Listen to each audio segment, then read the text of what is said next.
Le présent alarmisme, si vous voulez, n'est qu'une continuation de ce qui s'est passé dans les années 80. Et la Suède était un terrain d'essai idéal pour ce type d'opération, en présentant l'Union soviétique et la Russie comme une menace très dangereuse qui était, vous savez, presque sur le point d'attaquer. Ensuite, les États-Unis et les États européens se tourneraient beaucoup plus vers les États-Unis. Et on pourrait même dire que si cela ne s'était pas produit, les États-Unis seraient une puissance économique régulière, sans influence hégémonique sur l'Europe.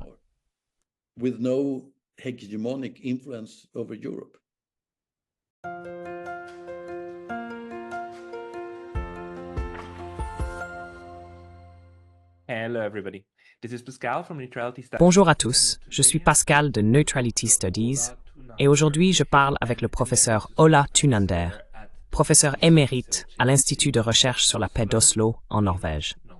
Le professeur Thunander a écrit et édité divers livres et un certain nombre d'articles sur la politique de sécurité, la stratégie navale, les opérations sous-marines, la géopolitique, les opérations psychologiques et l'histoire de la guerre froide. En particulier, il est l'auteur du livre « La guerre secrète contre la Suède, les déceptions sous-marines américaines et britanniques dans les années 1980 ». Ce type d'opération psychologique en Europe est ce que nous voulons discuter aujourd'hui. Alors, professeur Thunander, bienvenue. Merci beaucoup. Ola, tu as écrit ce livre fascinant, je pense, en 2004, sur la question des sous-marins au large des côtes suédoises. C'était nouveau pour moi. Je n'étais pas au courant qu'il y avait tant d'observations de sous-marins et que cela rendait les gens très nerveux. Mais c'est une question très complexe. Pourrais-tu peut-être nous l'introduire, surtout pour ceux qui ne connaissent rien de cette histoire? De quoi s'agit-il exactement avec ces observations de sous-marins?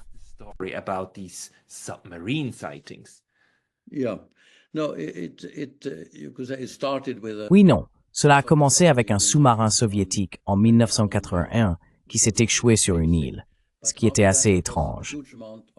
Mais après cela, il y a eu un grand nombre d'observations de sous-marins dans les eaux suédoises, à l'intérieur des archipels, à l'intérieur des bases navales et dans les grands ports, etc. Ce qui est assez étrange car c'est pas ainsi qu'un sous-marin devrait opérer. De plus, ils opéraient dans des zones où les sous-marins réguliers ne pouvaient pas aller. Donc toute l'affaire était vraiment très étrange dès le début. Mais c'était clair. Chaque journal, chaque leader politique et chaque officier militaire disait « ce sont des sous-marins soviétiques ».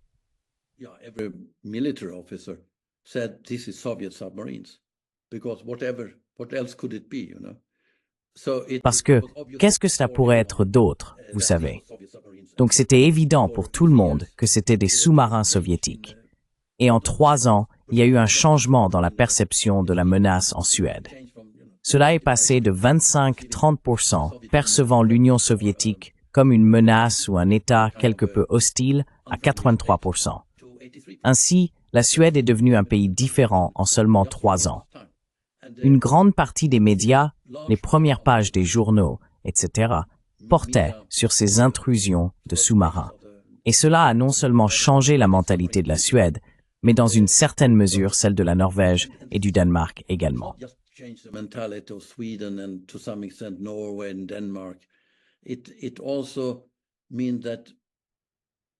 Cela signifiait également que les Suédois devaient davantage compter sur les alliés occidentaux. Il est devenu clair que l'Union soviétique apparaissait comme une menace, et certaines personnes ont écrit dans les journaux quotidiens qu'elles pensaient que cela se produisait presque tous les jours. Un officier de marine, un commandant, a déclaré aux informations télévisées suédoises que cela se produisait tous les jours. Nous ne voyons que la partie émergée de l'iceberg. Et donc, il y avait une compréhension claire que les Soviétiques se préparaient à une guerre contre la Suède. Cela s'est produit principalement au début des années 1980, mais cela a continué tout au long des années 1980, en fait.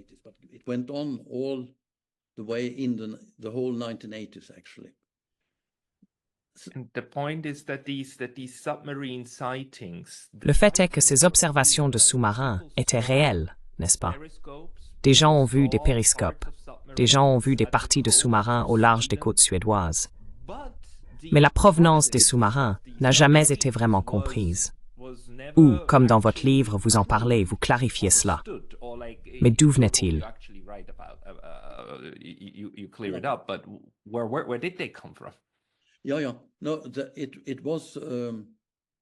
Oui. Non, c'était la première enquête sur les sous-marins en 1983, indiquant qu'il s'agissait probablement de 6 sous-marins soviétiques qui avaient pénétré dans les eaux suédoises, dans les bases navales et dans le port de Stockholm, etc. Et puis, il y a eu une forte protestation de la Suède. Le Premier ministre Olof Palme a protesté contre les intrusions soviétiques, etc. Mais il a été informé en août 1983 par le président Koivisto, qui avait eu des entretiens avec Andropov, le dirigeant de l'Union soviétique, qui a dit « Dites aux Suédois qu'ils devraient couler tous ces sous-marins, et alors ils verraient ce que c'est, parce que ce ne sont pas les nôtres. » Et bien sûr, cela a rendu Olof Palme inquiet et confus. Et puis, un ami à moi, dont le père a été secrétaire d'État à la Défense pendant 10 ans en fait.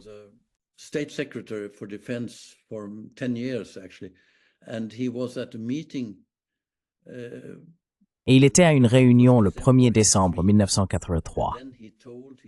Il a ensuite dit à son fils, qui était le secrétaire international de l'Organisation de la jeunesse social-démocrate, que les sous-marins venaient en fait de l'Ouest. Ce fils de Carl Fritzsch, qui a été secrétaire d'État pendant 10 ans, a eu une réunion avec Olof Palme le même jour et le lendemain. Il a donc dû dire à Olof Palme que ces sous-marins étaient très probablement de l'Ouest. Puis, il y a eu un journaliste, Anders Hasselblom, qui écrivait un livre. Il a découvert que les personnes à qui il parlait du côté militaire disaient qu'en réalité, il s'agissait de sous-marins occidentaux, pas russes.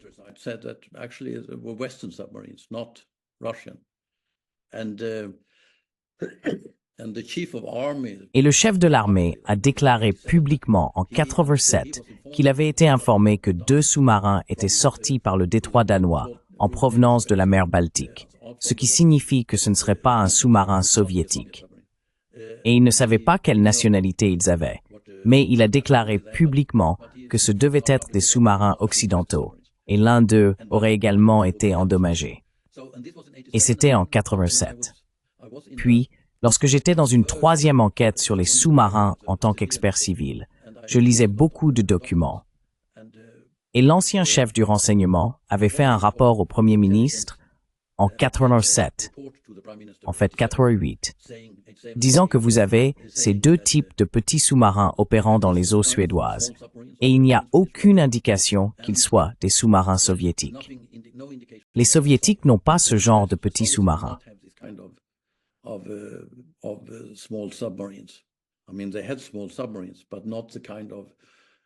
Je veux dire, ils avaient de petits sous-marins, mais pas le genre de type de sous-marin, parce qu'ils ont assez... La description de leur apparence était plutôt détaillée, en fait. Vous aviez un petit, en forme de goutte, de 10 mètres de long, et un autre de 20 à 30 mètres de long, un sous-marin régulier, avec un kiosque de sous-marin régulier et un grand schnorchel derrière le kiosque, ce qui est très inhabituel et très typique d'un sous-marin italien très spécifique. Et donc cela m'a aussi poussé à examiner davantage ces détails. Et j'ai aussi eu des discussions avec des gens. Je veux dire, j'ai donné quelques conférences aussi aux États-Unis, à l'école de formation des officiers de marine et au centre d'analyse navale. Et un homme, Robert Bathurst, était marié à une Norvégienne et elle voulait retourner en Norvège parce que son père vieillissait. Et j'ai arrangé un bureau à notre institut pour Robert.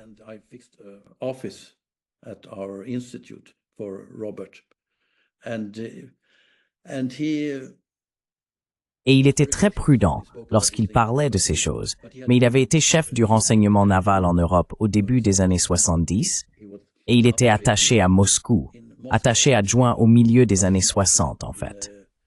Donc il est un peu plus âgé que nous. Mais il a dit que Bobby Inman, qui est toujours vivant, avait un accord avec les Suédois lorsqu'il était attaché à Stockholm. Et Robert allait lui rendre visite et il a dit qu'il avait un accord avec les Suédois pour installer des hydrophones afin de se renseigner sur les sous-marins russes ou soviétiques. Et il pouvait suivre parfaitement l'activité pendant que les sous-marins soviétiques étaient actifs. Mais le problème était qu'il ne pouvait pas avoir, comme en Norvège par exemple, un câble pour atterrir, où vous avez une station où vous pourriez écouter ce qui se passe aux hydrophones, s'il y a un sous-marin qui passe, etc.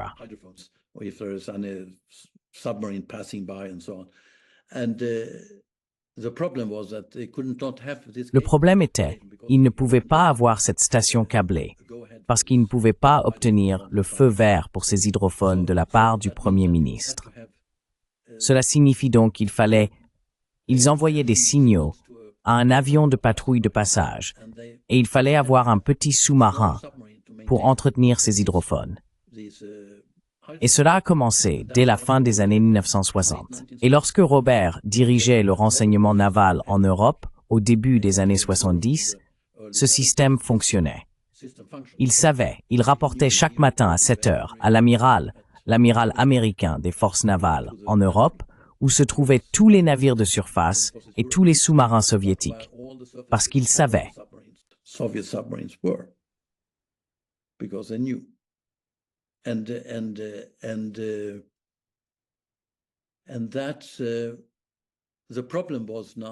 Et le problème était maintenant, bien sûr, que ce système était extrêmement secret. Mais j'ai en fait 6 sources qui m'ont parlé de ces hydrophones.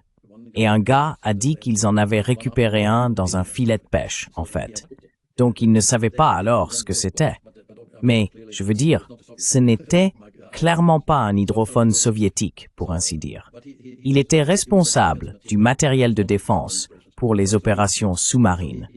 Donc, il a décrit en détail son apparence et son fonctionnement.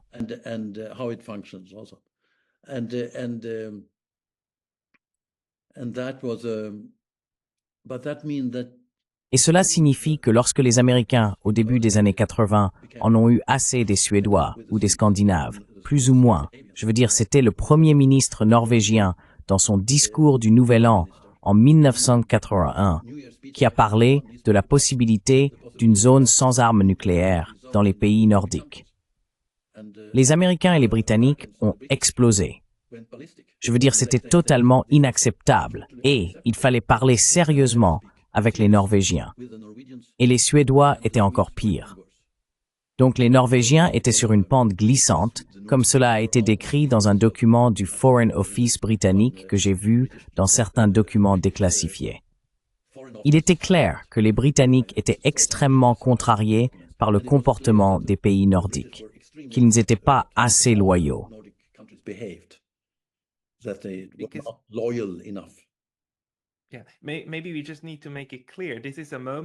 Peut-être devons-nous simplement clarifier. C'était un moment où la Norvège était membre de l'OTAN. La Suède et la Finlande étaient, bien sûr, toutes deux neutres. Eh bien, l'Islande et le Danemark faisaient partie de l'OTAN, mais surtout les Norvégiens. Les Norvégiens étaient très stricts quant au type de système d'armes pouvant être stationnés sur leur sol. Et eux, avec la Finlande, étaient plutôt en faveur d'une zone nordique sans nucléaire, n'est-ce pas? C'était quelque chose qui émergeait à l'époque, cette idée de zone sans nucléaire.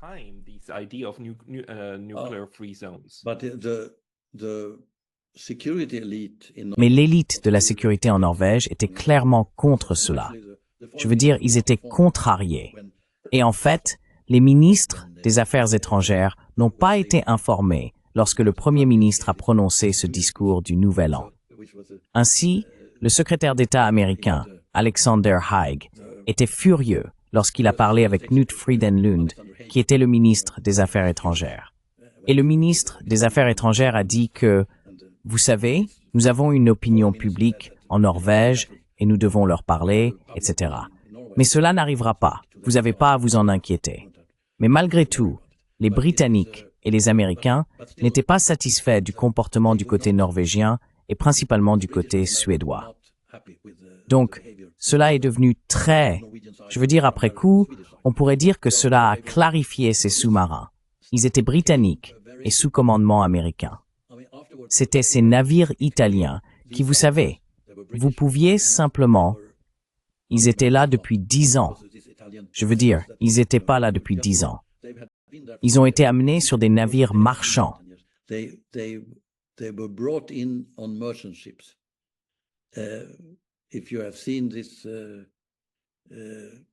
Si vous avez vu ce film de James Bond, il y a un film où le sous-marin entre dans un navire et disparaît dans le navire, et ainsi de suite. C'est de cela qu'il s'agit. Je veux dire, ils avaient déjà eu l'idée quelque part à l'époque, donc cela fonctionnait avec de très petits navires. De plus, pendant la Seconde Guerre mondiale, l'Italie avait cela, et l'Italie avait un grand nombre de très bons petits navires qui pouvaient être utilisés à cette fin. Et si vous regardez comment les sous-marins sont décrits dans les archipels suédois et les bases navales, etc., ce sont clairement ceux italiens. Et même John Lehman, en fait, qui était le secrétaire de la marine, parce que j'étais à une conférence avec lui, a dit « Oui, nous avons utilisé les Italiens pour une dénégation plausible », ce qui signifie en pratique qu'il n'y a aucune preuve physique pointant vers les États-Unis. Et vous savez comment sont les Italiens.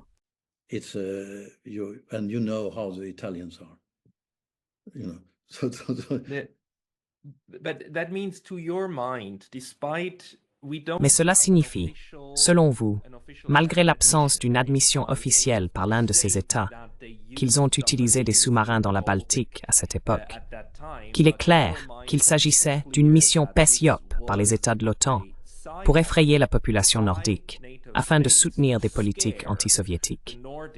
Est-ce juste de le dire?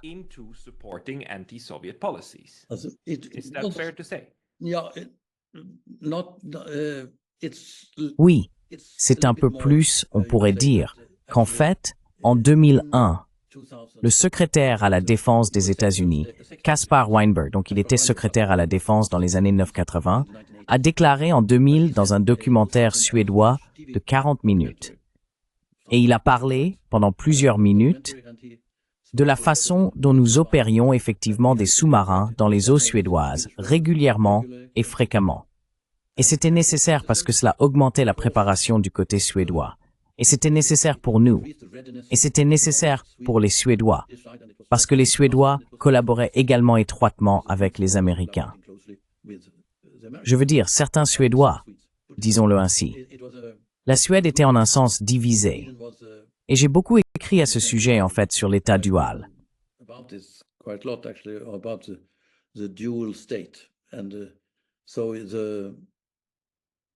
Et donc la Suède, c'était, je l'ai compris plus clairement lors de la conférence quand j'ai parlé avec James Schlesinger, qui était secrétaire à la Défense dans les années 70 sous Nixon, et il dirigeait également la CIA avant cela. Quand j'ai demandé à propos de son temps dans l'administration, comment il voyait la Suède, il a dit « Quelle Suède? La Suède politique ou la Suède militaire ?» Les militaires prévoyaient que nous venions dès que possible. Et cela signifie en cas de guerre, en fait. Donc cela signifie qu'en cas de forces soviétiques entrant en Allemagne de l'Ouest ou quelque chose comme ça, les avions américains devaient aller quelque part. Les avions américains en Allemagne de l'Ouest. Et le meilleur endroit où aller est la Suède. Donc la Suède devait recevoir, et c'était du moins l'avis du ministre de la Défense de l'époque, Sven Andersson, que la Suède devait recevoir ses avions déjà avant que Suède ne soit attaquée par l'Union soviétique.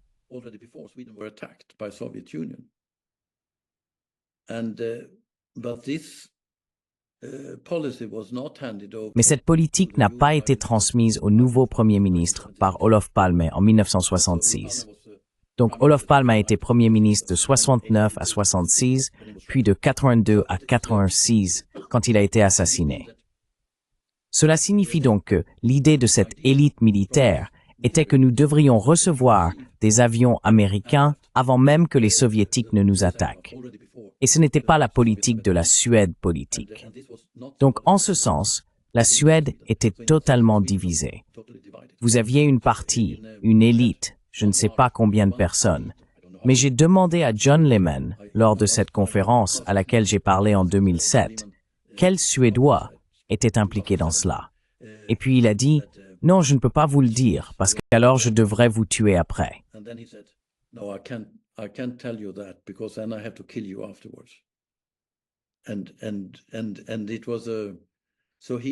Et c'était donc il était très, je veux dire, c'était une blague, mais c'était probablement sérieux d'une manière ou d'une autre. Aussi parce que c'était très très sensible. Mais il était prêt à dire que ces opérations dont Caspar Weinberger avait parlé en 2000 avaient été décidées par un comité de déception sous Bill Casey. Donc c'était Bill Casey qui présidait le comité, et ensuite c'était le chef du conseiller à la sécurité nationale, Dick Allen, et ensuite c'était des sous-secrétaires, je pense, d'État et de la Défense. Et ils ont pris la décision parce qu'ils voulaient que le président, le secrétaire d'État et le secrétaire à la Défense aient une dénégation plausible. Ils savaient probablement, mais ils devaient pouvoir dire qu'ils ne savaient rien.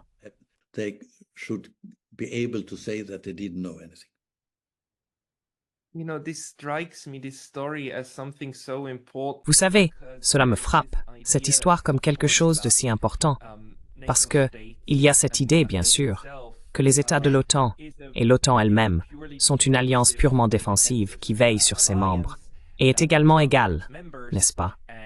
Tout le monde a un droit de parole égal et personne n'est forcé d'entrer dans l'OTAN. Chacun choisit cela par lui-même.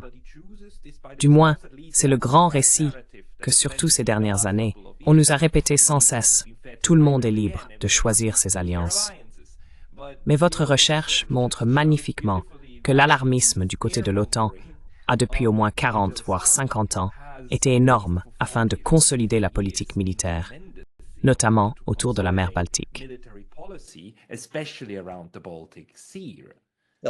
Mais formellement parlant, ce n'était pas l'OTAN. Pas l'OTAN, non, mais les pays de l'OTAN, n'est-ce pas?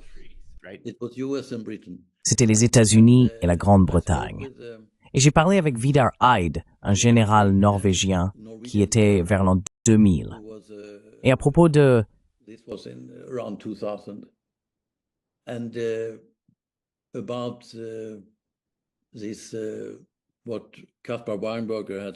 ce que Caspar Weinberger avait dit, etc. Et il a dit que, oui, mais c'était des opérations américaines et britanniques. Elles l'étaient, parce que vous ne pouviez pas les avoir au sein de l'OTAN, car le risque de fuite serait énorme, en fait. Vous ne pouviez pas, bien sûr, vous avez des comités comme le comité clandestin allié et le personnel de planification des opérations spéciales, etc., au sein de l'OTAN, que la plupart des gens ne connaissaient pas et qui géraient les stay behind, par exemple, etc. Et ils faisaient également entrer des sous-marins dans les eaux suédoises. Et j'ai parlé avec un représentant allemand de ces comités, Volbert Schmidt, et il a dit que, oui, nous avions des sous-marins britanniques en fait, principalement je pense, débarquant des forces spéciales pour s'entraîner avec les stay-behind suédois et norvégiens.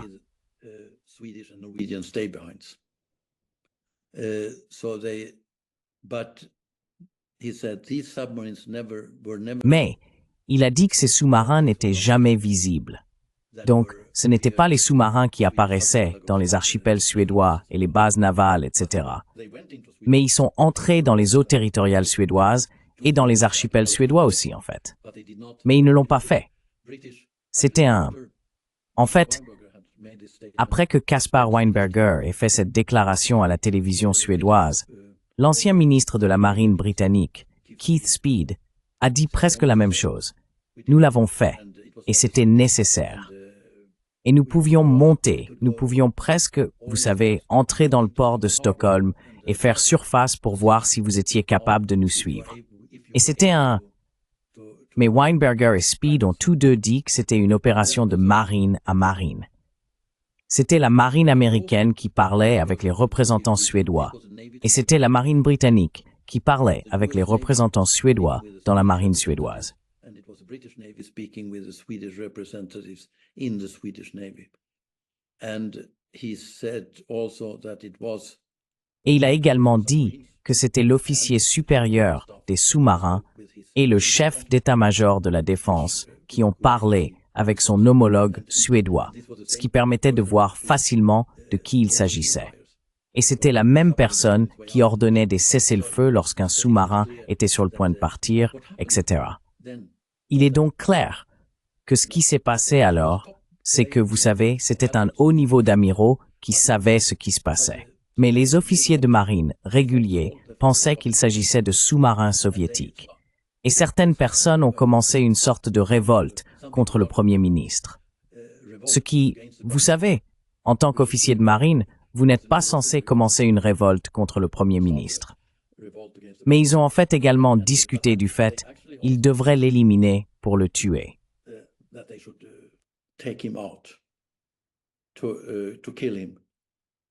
Nous parlons d'Olof Palme maintenant, n'est-ce pas? Nous parlons d'Olof Palme, oui, parce qu'il pensait qu'il était un traître et qu'il collaborait avec les soviétiques en laissant sortir des sous-marins soviétiques. Alors que vous pouvez voir maintenant dans les documents de l'époque que les ordres ont été donnés par quelques amiraux très spécifiques.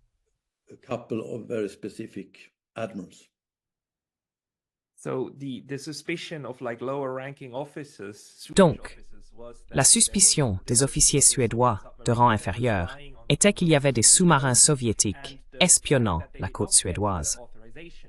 Et le fait qu'il n'ait pas obtenu l'autorisation de les abattre devait venir directement d'Olof Palme, qui était de mèche avec les soviétiques. C'était la pensée. En réalité, c'étaient des sous-marins amis de nations amies qui effectuaient des opérations avec la pleine connaissance de l'état-major général de la marine. Au moins quelques personnes. Et ils ont caché qui c'était. Et c'est cette tension interne en Suède de jouer avec l'inconnu afin de créer une compréhension générale que nous avons besoin de plus de protection. Permettez-moi de poser une question. Pensez-vous que l'objectif principal de cette opération était l'effet psychologique? Ou était-ce une opération de marine à marine, essayant de jouer au chat et à la souris, voir jusqu'où on peut aller, la préparation navale, ou était-ce le PSYOP qui était réellement prévu?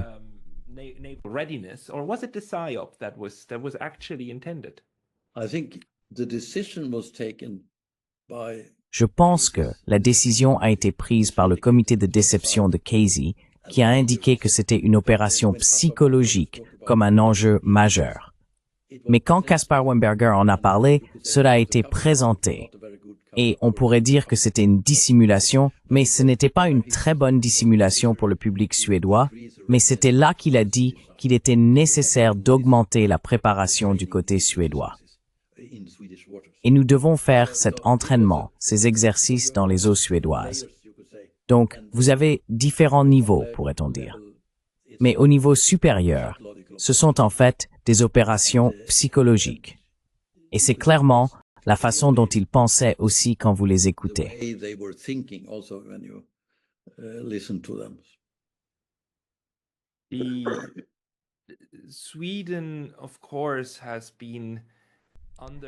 La Suède, bien sûr, a été sous une politique de neutralité pendant 200 ans, ou était sous une politique de neutralité pendant 200 ans, d'une manière ou d'une autre.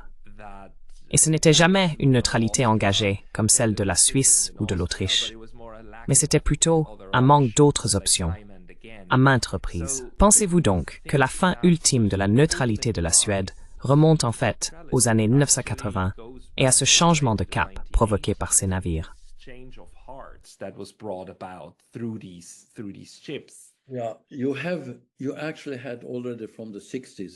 Oui, dès les années 60, il y avait déjà une collaboration étroite entre les forces militaires, et je pense notamment en ce qui concerne les forces aériennes. Et il y avait aussi, vous savez, Wallenberg. Ils ont fabriqué le sous-marin suédois, et ils avaient des liens très étroits avec les Américains. Ils avaient des renseignements. Carl Arvid Norlin, qui était un opérateur de renseignement pour la société Wallenberg, et était très proche des Américains, capable d'obtenir la technologie américaine pour les avions Saab suédois, etc. Bob Inman était attaché adjoint en Suède au milieu des années 60. Il utilisait Carl Arvid Norlin comme intermédiaire avec le ministre suédois de la Défense. Bob Inman travaillait en fait 2 jours par semaine au ministère suédois de la Défense en tant qu'attaché américain. Donc nous sommes surpris. Mais l'idée était qu'il devait découvrir ce que faisaient les sous-marins soviétiques.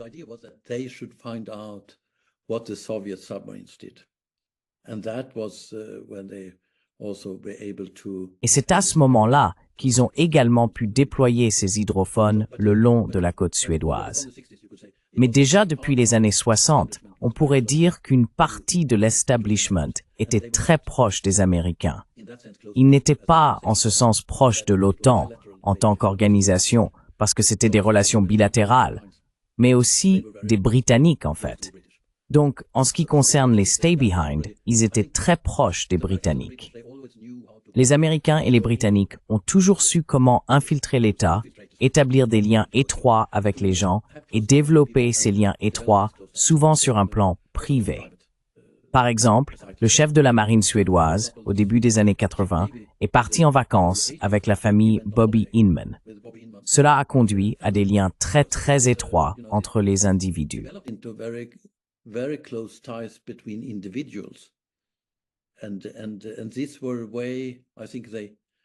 Et c'était une façon, je pense qu'ils ont vraiment pu développer. C'est devenu une question de confiance. Le chef de la défense norvégienne m'a dit que dans les années 70, il a rencontré le chef de la défense suédoise et ils sont allés skier ensemble. La chose la plus importante était la confiance. Je veux dire, ce qui était écrit sur le papier n'était pas vraiment la chose principale.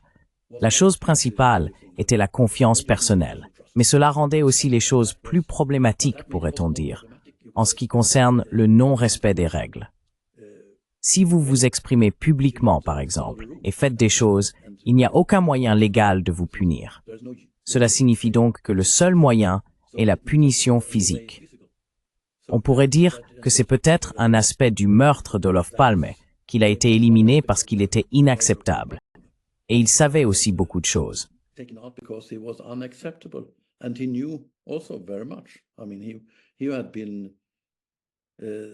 Je veux dire, il avait été la personne centrale pour le programme d'armes nucléaires suédois dans les années 1950, début des années 60, et ainsi de suite. Et il était aussi son proche collègue. Birger Elmer dirigeait le service de renseignement, un service de renseignement secret qui contrôlait le service de renseignement militaire régulier pour qu'il ne devienne pas totalement américain. Donc l'idée était, en quelque sorte, que vous aviez un de mes amis a décrit les réunions qu'il avait avec. Il était dans le renseignement suédois, adjoint au renseignement pour le renseignement de l'état-major de la défense, Björn Eklund. Et il a dit qu'il avait des réunions avec des personnes du renseignement étranger. Mais c'était ce bureau d'information, pour ainsi dire, le service de renseignement secret, qui organisait les réunions. Et il n'était pas autorisé à connaître les noms des personnes, de ses homologues. Donc c'était une tentative, pourrait-on, de contrôler.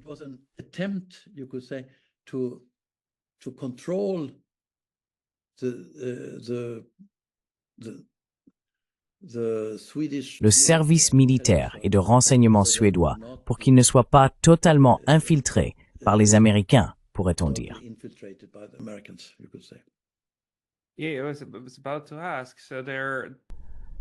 Oui, j'allais poser la question. Donc il y avait des responsables du renseignement suédois qui savaient que le danger d'infiltration provenait en fait de la Grande-Bretagne et des États-Unis.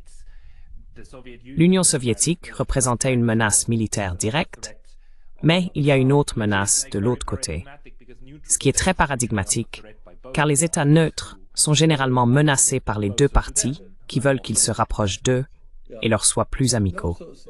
Oui, surtout comme la Suède, car la Suède est un pivot dans la constellation nordique. Un collègue finlandais m'a dit hier, « Vous savez, Stockholm est le centre des pays nordiques, n'est-ce pas ?» C'est ainsi qu'il le décrirait.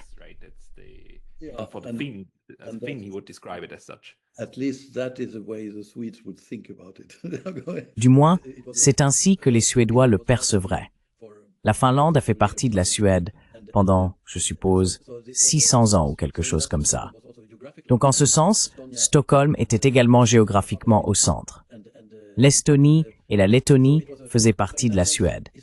Et donc, en ce sens, historiquement parlant, la Suède se considérait comme un pays central des États nordiques, en fait. Mais aussi, en ce qui concerne la politique de neutralité, cela était très important dans un sens, car ça représentait une détente des tensions en Europe du Nord. Et en fait, Gorbatchev, lorsqu'il a poussé pour une politique de neutralité en Europe centrale, a également été influencé par la Commission Palme et les pays nordiques.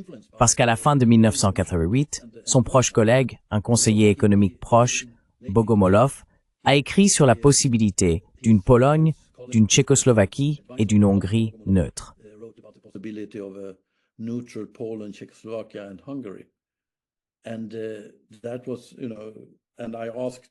Et j'ai demandé au côté russe immédiatement après. Et il a dit que, oui, c'est une politique de Gorbatchev. Donc c'était déjà depuis janvier, quand j'ai parlé avec lui, c'était déjà depuis janvier 89, qu'on voulait avoir une Pologne, une Tchécoslovaquie et une Hongrie neutres, comme une sorte de zone tampon entre les grandes puissances. Et alors, on pourrait éventuellement avoir plus une nordification de l'Europe centrale, pourrait-on dire, avec une Pologne, une Tchécoslovaquie et une Hongrie neutre, et peut-être une solution norvégienne pour l'Allemagne de l'Ouest. Mais il voulait à cette époque garder des forces en Allemagne de l'Est pour éviter une Allemagne plus grande. C'était le cas.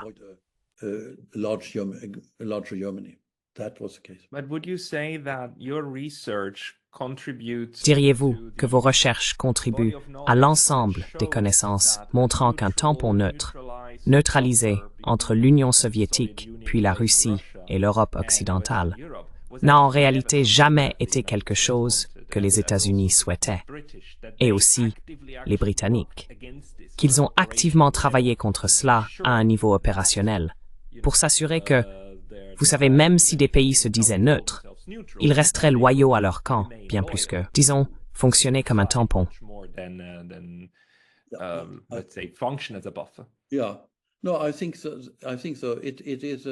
Oui. Non. Je pense que oui. Quand vous lisez les documents de l'administration Bush, il y avait un historien, j'ai oublié son nom maintenant, mais il a écrit sur la politique de Baker. Je veux dire, Baker a dit « pas un pouce vers l'Est » et ainsi de suite. Mais en même temps, Scowcroft, qui était conseiller à la sécurité nationale, a dit que les États-Unis devraient se placer entre l'Union soviétique et l'Allemagne. Donc c'était en Pologne, on pourrait dire, ou en Europe centrale. Donc l'idée était que... Mais ces personnes ne parlaient pas très fort à l'époque, vous savez. Alors ils ont laissé Baker parler du genre, pour small, qu'on ne devrait pas s'étendre, ce qui signifierait en pratique une Europe centrale neutre. Mais quand vous regardez ce que l'autre côté de la même administration disait, et aussi, il y a des déclarations de Baker où il a effectivement dit qu'il ne pensait pas vraiment ce qu'il disait. C'était clairement un jeu de dupes.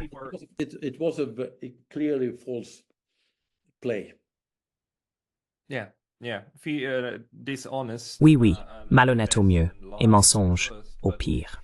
Mais peut-être pour les dernières minutes, Ola, si vous comparez vos recherches des années 1970, 80 et début 1990, la période de la guerre froide, avec ce que nous voyons aujourd'hui dans cette guerre par procuration qui se déroule en Europe, voyez-vous des parallèles? Voyez-vous des parallèles avec les opérations psychologiques du passé et l'alarmisme actuel des populations en Europe?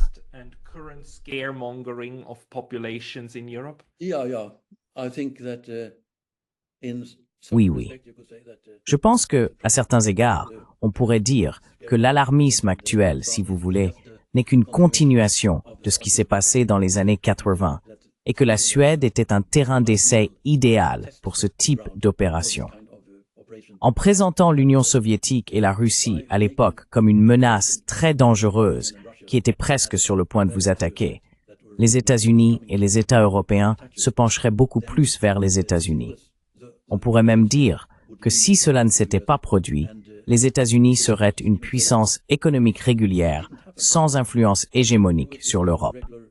Donc en fait, je pense que cela a été la politique depuis le début.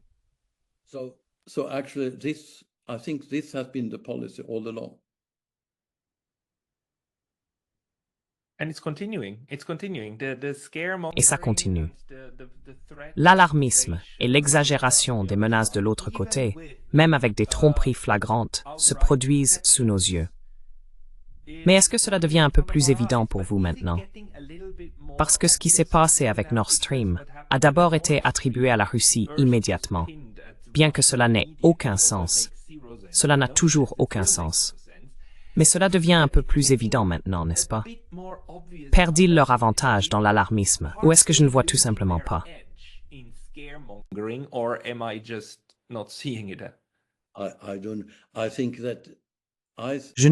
Je pense qu'après cette interview de Weinberger, le public suédois, je crois que c'était 60% ou quelque chose comme ça, a dit que oui, c'était probablement des sous-marins occidentaux, au moins des sous-marins occidentaux, etc.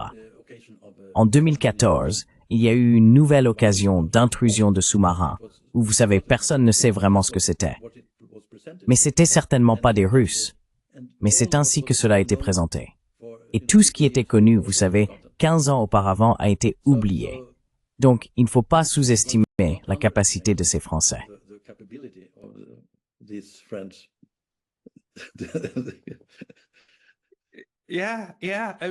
Oui. Je veux dire, comme le dit souvent Jeffrey Sachs en citant d'autres, avoir les États-Unis comme ennemis est dangereux. Mais avoir les États-Unis comme amis peut être fatal. Kissinger, je suppose. Kissinger said it, yes, right. Bien. Professeur Ola Thunander, vos recherches sont très pertinentes. Je mettrai le lien du livre dans la description. Vous avez également un Substack, n'est-ce pas, pour les personnes qui souhaitent lire vos écrits les plus récents.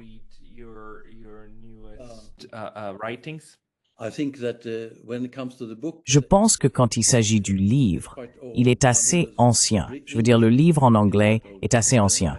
J'ai quelques livres suédois qui sont nouveaux, mais les articles de Substack sont en partie ce sont en fait des choses assez nouvelles. D'accord. Je mettrai tous ces liens dans la description. Tout le monde, s'il vous plaît, si vous êtes intéressé, suivez le professeur Ola Thunander à ce sujet. Ola, merci beaucoup pour votre temps aujourd'hui. Merci. Thank you.